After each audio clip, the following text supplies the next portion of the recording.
Good morning, my dear students. Today I am here to start a new chapter, that is Principle of Genetics, and it is your chapter number 3. So, before starting this chapter, I would like to tell you something about genetics. Genetics refers to the study of heredity and variation. So, heredity means the transfer of characters from parents to offspring. Offspring means the children of the parents, their own children. If any parent is there, their own children is called offspring. So, heredity is the transfer of characters from parents to offspring, and variation means the differences which are there between the offspring and the parents. So, between the parents and offspring, some variation or some differences are there, that is called variation. And variation only occurs in sexual reproduction, not in asexual reproduction. It can never be seen in asexual reproduction, because in case of asexual reproduction, what is happening? There is no mixing, intermixing of genes or DNA is not there. That's why during the asexual reproduction, variation is not possible. So, if it is asexual reproduction, whatever generations are there, 1, 2, 3, 4, 5, 6, maybe 100. After 100 generations also, the offspring or the individuals of the 100 generation will be same as that of the first generation. Okay? So this is the difference. But in case of sexual reproduction, there will be variations, differences seen in each and every generation.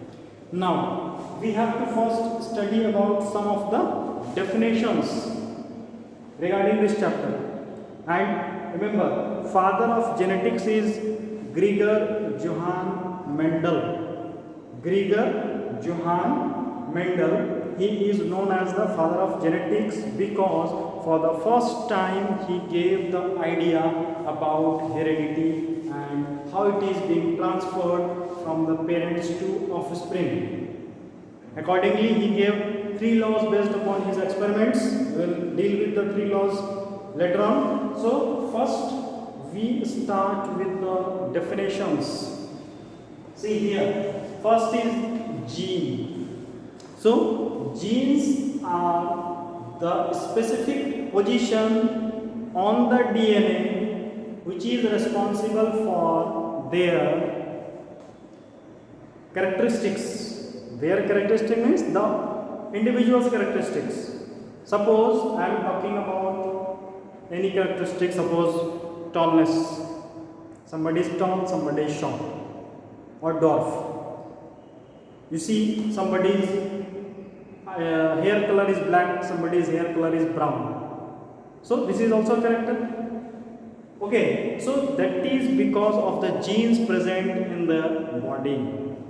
So if the gene will be present for the brown hair, the hair will be brown. If the genes will be present for the black hair, the hair color will be black. In the same way, if the genes will be there for the brown eyes, the eyes will be brown. If the genes will be there for the black eyes, the eye color will be black. So this is the gene only which is deciding the characteristic, and genes are the specific locations or positions on the DNA responsible for deciding the characteristics of individual. Next is the allele. What is allele? Allele is the alternative forms of the same gene. If suppose the gene coding for the tallness is T, suppose. So, based upon the contrasting character, one will be tall, one will be short. Contrasting character means opposite characters.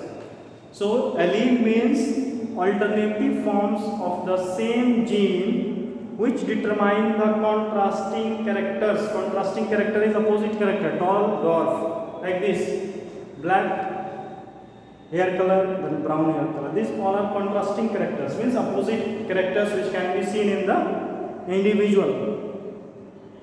Somebody will be tall, somebody will be short, like this. So alternative forms of the same gene. Suppose this is T for tallness. Suppose I am taking, you can take any word. T for tallness, if suppose I am taking, then if suppose another T is coming, so alternative forms. So one this form and another is, suppose small t is there, another form is small t. So this is alternative form. One is big, one is small. Okay, so this is called allele. Capital T is also allele, small t is also allele. Next is homozygous. Before that, I would like to tell you one thing, that if the genes has to be expressed, the alleles must be in pair.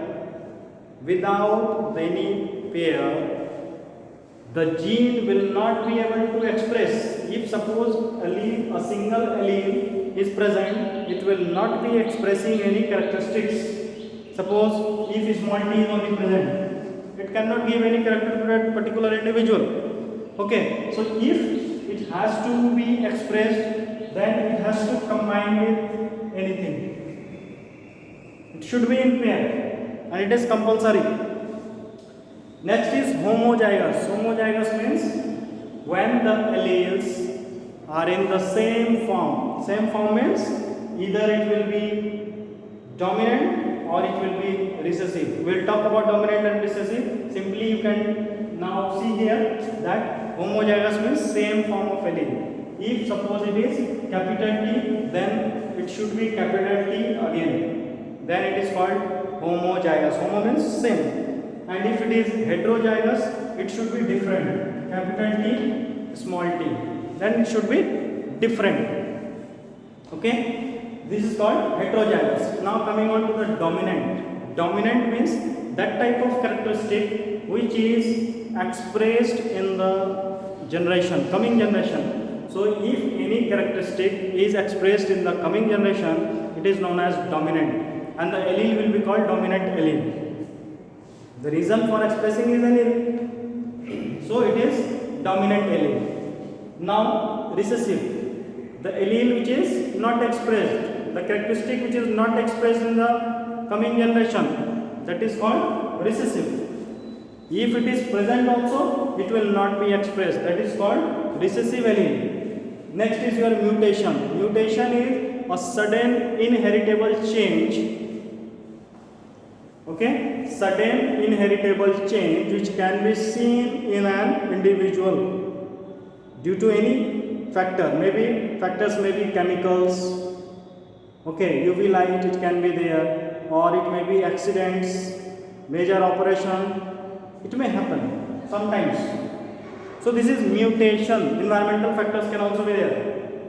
Mutation means sudden inheritable change, and it is inheritable. Means it will be transferred to the next generation. If suppose suppose parents are there and their offspring are mutated. Suppose the first generation will be mutated, so it will be the mutated gene will be transferred to the next generations also, in second generation, third generation, fourth generation. So it is sudden inheritable change seen in an individual's body due to some factors. Factors may be chemical, UV light, or it can be environmental. Okay? Or it may be side effect of any chemicals, antibiotics. It may happen. Next is variation. Already I have told you variation, the differences. Coming on to genotype and phenotype. Genotype means the genetic constitution of an individual. That is called genotype. And the phenotype means the physical appearance of an individual. That is called phenotype. Autosome and sex chromosome. Now see, in case of human body, what is happening? There is 44 plus XX. If we will talk about the males, that is 44 plus XY. And in females, it is 44 plus XX. So the 44 chromosomes which are called the body chromosomes, which determine the total characteristics of the body, that is known as autosomes. And sex chromosome means that type of chromosome which is just deciding the sex of an individual, that is either XX or XY. If XX is there, it is female, and if XY is there, it is male. So 44 plus XX, so 44 becomes the autosomes, and XX or XY becomes the, if suppose 44 plus XX is there. So this 44 is known as autosome, and XX is known as sex chromosome. Okay, homologous chromosome. So homologous chromosome are a pair of chromosome which is coming from the parents and from both the parents, means from one from male, one from female. So homologous chromosomes, that type of chromosome which will be coming from the one from male, one from female, it will be diploid, and all the genes may be same. The position will be same, length will be same, locus will be same. Locus means the path, from the place from where it is present. It may be same, but the difference is, in case of homologous chromosomes, the alleles may be different. Okay, the alleles will be different. In that case, it is called homologous chromosome. As I have already told, one is coming from the father and one is coming from the mother. That's why the alleles will be different. Then it is called as homologous chromosome. Rest, the size of the chromosome, length of the chromosome, then position of the chromosome, locus of the chromosome will be same. Only alleles will be different. Then it is homologous chromosome. Now if we talk about the Mendel, he did so many experiments on the pea plant. Pea plant is garden pea. Okay, Pisum sativum is the botanical name. Pisum sativum. Pisum sativum is the botanical name of the garden pea. So Mendel started his experiment on garden pea, and he took 7 different characteristic, contrasting characters he took of the in the pea plant. 7 contrasting characters he took. So we will talk about the characters. Shape of the seed, and here dominant and recessive. Already I have told what is dominant. It will be expressed in first generation or the coming generation, and recessive means it will not be expressed in the coming generation. So shape of the seed he took round and wrinkled. Round is dominant, wrinkled is recessive. Cotyledon color. Cotyledon you are knowing, which is the food, which stores the food. In class 9th you have already studied what is cotyledon. So cotyledon color, dominant will be yellow and recessive will be green. Shape of the pod. Pod shape. Pod means that position where the seed. In case of pea plant, suppose this is the pea seed here, like this you are seeing. This is called pod here. This one is the pod. Okay, where the seeds will be attached. Shape of the pod will be inflated or constricted. Inflated means narrow, means inflated means wide, and constricted means narrow. And color of the pod, again if we talk, then green will be dominant over yellow. Position of the flower if we are talking, then in case of garden pea, what Mendel took for his experiments we have to study. Okay, position of the flower, one will be axial and one will be terminal. Okay, terminal means at the sides, and axial means at the axis. Sorry, terminal means at the end, axis means, axial means at the top. Height of the plant, tall and dwarf. Tall will be dominant over dwarf. And flower color, red is dominant over white. These all 7 characteristics were taken by Mendel in the garden pea for his experiments, and these are contrasting characters. Okay. So today we have discussed about this. In the next class we will be discussing about the monohybrid cross. and these 3 laws of the Mendel.